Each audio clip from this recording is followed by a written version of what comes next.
All ready to go? Loading the boat and firing it up for another trip.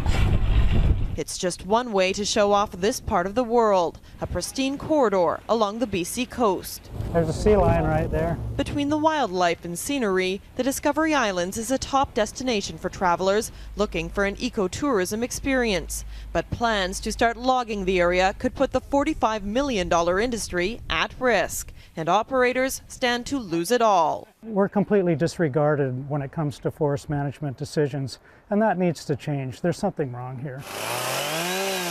In the past decade, legislation outlining how BC forests are managed has shifted the control from government to the companies doing the work.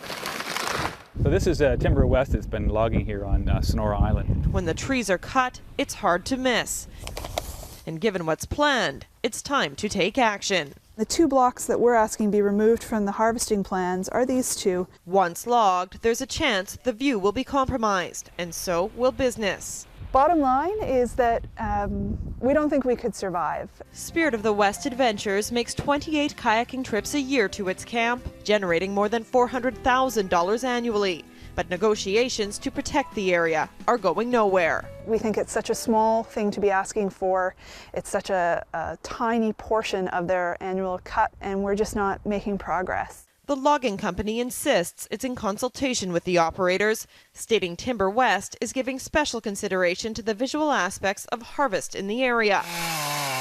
A message echoed by others also planning cuts that stress relocation is not an option. We've done our best to take the visual impact into consideration in the design of the blocks, and so that from the water the blocks don't dominate the visual landscape.